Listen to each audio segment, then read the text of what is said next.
Бүгінгі сабақта сіздермен түркше танысып, диалог құрып, тіпті сөйлеп бастайсыз.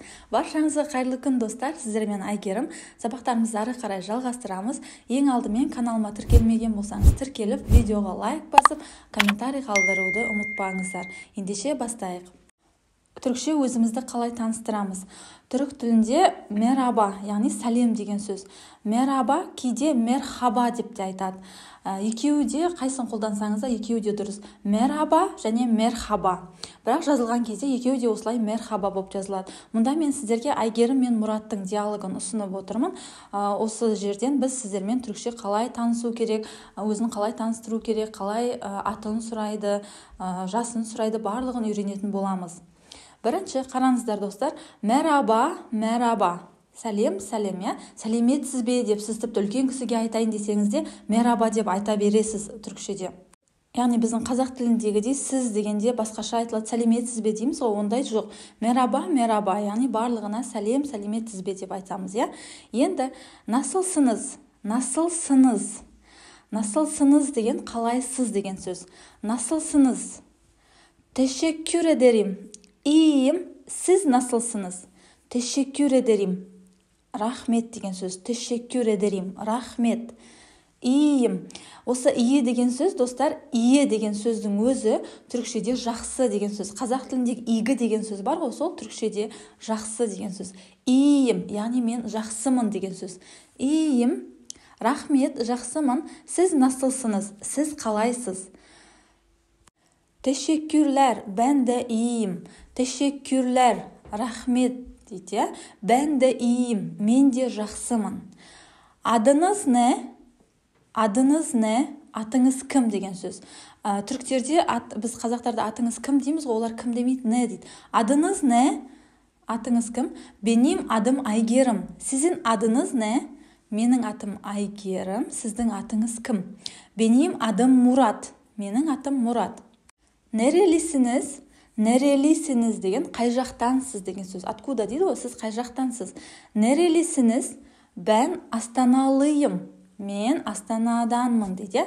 Siz nerelisiniz? Сіз қай жақтансыз? Ben Tarazlıyım. Мен Таразданмын. Kaç yaşındasınız? Қанша жастасыз дейді. Қанша жастасыз? Ben 28 yaşındayım. Мен 28 жастамын. Siz kaç yaşındasınız? Siz қанша жастасыз? Ben 30 yaşındayım. Мен 30 жастамын. Tanıştığımıza memnun oldum. Tanıştığımıza memnun oldum. Tanışқанымызға қуаныштымын. Ben de memnun oldum. Мен де қуаныштымын. Memnun olmak деген қуанышты болу деген сөз. Hoşça kal, güle güle, сау бол, көріскенше дейді. Енді достар, диалогты тағы бір оқып шығамын, толықтай менің артымнан бірге қайталап оқыңыздар. Merhaba, merhaba. Nasılsınız?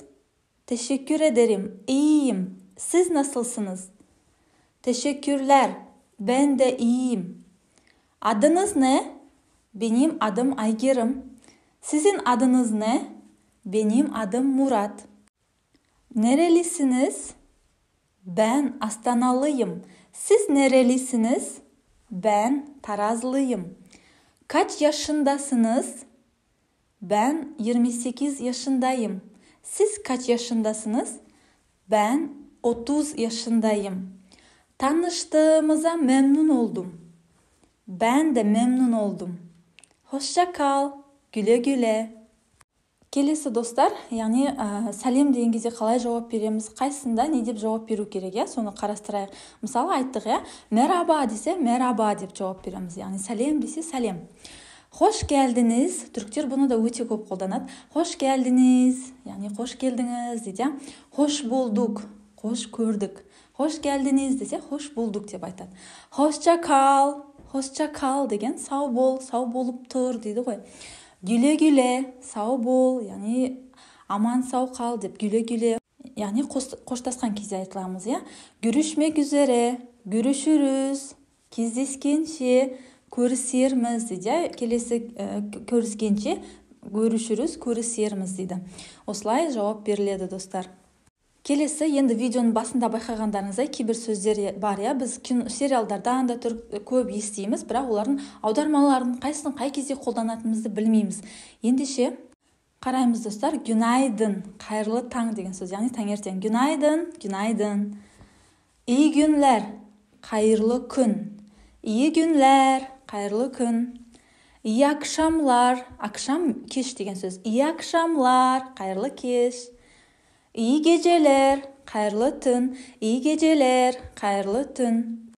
Дәл қазір достар, төмендегі комментарий бөліміне өтіп, сіз бұл видеоны қай кезде көріп жатсыз, соған қарай маған сәлемдесіп жазып жіберсеңіздер. Егер таңертең болса günaydın, түсте болса iyi günler, кешке болса iyi akşamlar, түнде көріп жатсаңыз iyi geceler деп төменгі комментарий бөліміне жазып қалдырсаңыз болады.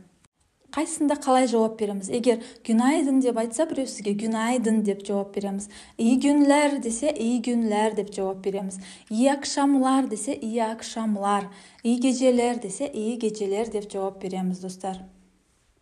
Ал енді, достар, бүгінгі сабақты қайталап шығайық, яғни өзімізді таныстырамыз, Merhaba, benim adım Айгерім, soyadım Қойшыбаева. Бұл жерде soyadım деген, достар, фамилиям деген сөз. Ben Tarazlıyım. Ben 28 yaşındayım. Tanıştığımıza memnun oldum. Яғни мен өзім таныстырып жатырмын, достар. Менің атым Айгерім, фамилиям Қойшыбаева, мен тараздықпын, мен 28 жастамын, танысқаныма қуаныштымын деп жатырмын, Енді әдеттегідей, достар, сіздерге тапсырма. Мына жерде көп нүктелердің орнына өзіңіздің атыңызды, фамилияңызды, қай жақтансыз, қанша жастасыз, соларды қойып, мынаны толтырып, астыға комментарий бөліміне өзіңізді таныстырып, жазып кетсеңіз болады. Осылайша, достар, сіздер өздеріңіз өзіңізді таныстырып, түрікше диалог құрып, алғашқы сөйлемдеріңізді айтып, түрікше еркін сөйлеп үйренесіз. Бұл тәсілдерді, достар, яғни түрікше қалай сөйлеу керек, екінші сабақтан бірден қалай сөйлеп кетуге болады дегенде, алдында мен курс өткізген болатынмын. Түрік тілінен тегін марафондар, Инстаграмда, сол кезде оқушыларыма дәл осындай әдіс тәсілдер, яғни ол кезде мен оларға ақылы түрде үйрететін. Қазір сіздерге YouTube сабақтарымда тегін ұсынып жатырмын, ақылы түрде үйреткен сабақтарым барлығын. Сондықтан, достар, сіздерге бұл сабақтардың барлығы пайдалы болады деген ойдамын, сенімдемін. Және де бұны өзіңіз толтырғаннан кейін өзіңіздің камераңызға оқып, яғни әр әріптің қалай оқылуын білмесеңіз, мен алдыңғы сабақта түрік алфавитінде әр әріптердің қалай, сөздерде қалай оқылатынын көрсеткен болатынмын. Оған сілтемені жоғарыда қалдырып кетем, түрік әліппесін қарап көрсеңіз болады. Яғни бұны камераға өзіңіз оқып, жаттап алып оқып, инстаграмыңызға салып, сторизіңізге мені белгілесеңіз, достар, қуанып қаламын. Яғни осылайша сіз өзіңіз түрікше сөйлеуге деген алғашқы қадамыңызды бастайсыз. Барлықтарыңызға сәттілік.